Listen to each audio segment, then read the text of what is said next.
With all the advances in fishing tackle in the last 20 or 30 years, especially in hard baits and crankbaits, the Shad Rap is still a super effective bait. The reason for that is because of what made it great in the first place. It's a balsa wood bait, but it has a natural swimming type motion.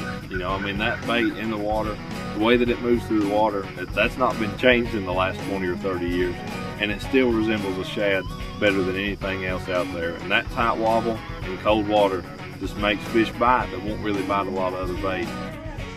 Whenever I'm trying to select colors for a Shad Rap, I like to keep it pretty simple. The original shad and the original crawdad are my #1 and #2 colors. Whenever I go to a new lake, those are the ones that I'm going to stick with first. And I'm going to see which ones the fish react to better. Then I'll kind of start fine-tuning it from there. So you can always fine-tune your colors on any body of water, but original shad and original crawdad, there's no way you'll go wrong with those two. Whenever I'm trying to determine which size Shad Rap I'm going to use, there's a few factors that I look at. And everybody wants to think the very first thing that comes to mind is whenever you're trying to catch bigger fish, you want to go with a bigger bait. For a Shad Rap, for me, that's not necessarily true. The biggest bass I've ever caught on a Shad Rap was on the little #5. And that bait for me, I mean, it catches fish when nothing else will. But a lot of situations, I do like to go up to a #6 or #7 Shad Rap.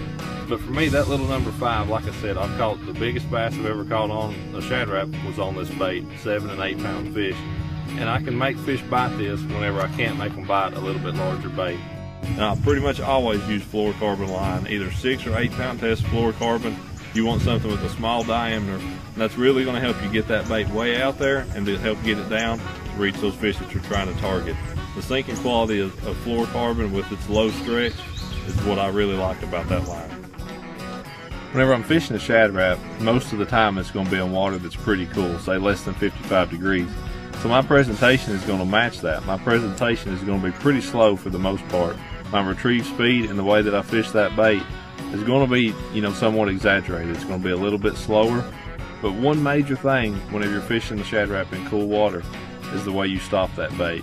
I catch a lot of fish pausing that bait during my retrieve. Whenever I feel it coming up on a bigger rock, maybe a piece of brush, a stump, or anything like that, I want to pause that bait, kind of let it hang there for a second, then begin my retrieve again. You just want to match your speed of your retrieve to the water temperature, but anytime you feel that bait hit something a little bit different, you have to pause it. That's when you're going to get a lot of bites.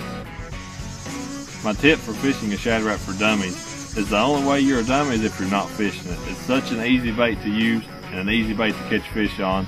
You're crazy if you're not out there fishing with it.